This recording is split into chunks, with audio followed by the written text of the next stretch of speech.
Yes, ready, start.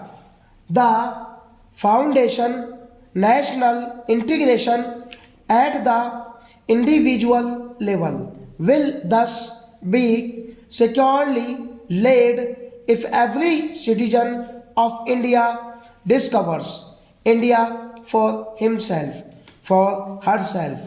If he develops a strong patriotic feeling and if he continually strives to serve his country.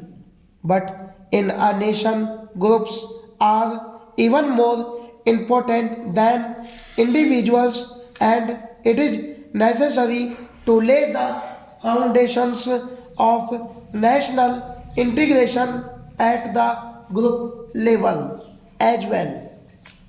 Every individual belongs not to one group but to several groups simultaneously. For instance, he belongs to his family, which is a primary group. He also belongs to several larger groups at the same time, such as his profession, his caste or class, his place of residence, his language or religion, his country, and ultimately to the entire universe.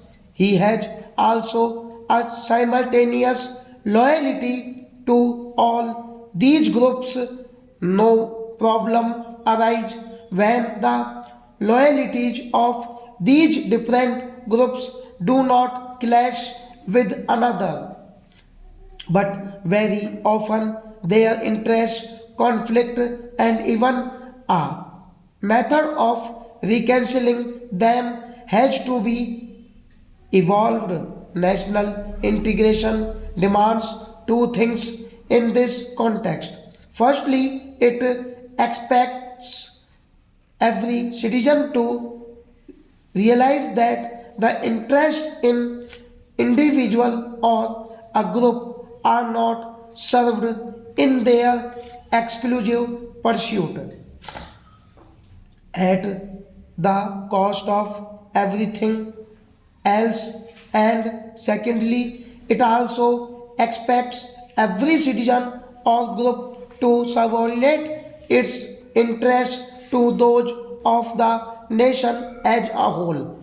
It is quite well known that a selfish pursuit of personal or group interest often proves to be counterproductive and socially harmful in the first instance, and in the long run, it adversely affects those very individual or group purposes which it was expected to serve. On the contrary, if the larger social objectives are pursued, they yield good results not only for the society as a whole but also for all its component individuals or groups. For instance, a ruthless competitive effort by every individual to secure food or a job for himself may not necessarily help him to get food or employment. It will certainly not solve the social problems of hunger, malnutrition, or unemployment. But if all citizens and groups were to strive for abolition of hunger or unemployment in a concerted action, these social problems will necessarily easily be solved. In order to promote national integration, therefore, we must educate each citizen to subordinate his personal to the imperatives of national development in all its parameters. It is unfortunate that there are several anti-social forces which prevent the development of national integration. It is the responsibility of all of us to see that they are overcome. One such important force is regionalism. While one understands a certain loyalty to the region and a certain healthy interest in its development. Such loyalties and interests are often overdone, and attempts are made to spread feelings of hostility against people of other regions or against the nation itself. One particularly deplores the rise of several senas in different parts of the country, which often carry on virulent and violent campaigns against the people migrating from other regions. One can sympathize with the demand that the legitimate claims of the local people in regard to local employment should be given due consideration. But agitations in the name of the sons of the soil can hardly solve the problem of unemployment. It can be solved only when there is rapid economic growth not only in the region but in all parts of the country.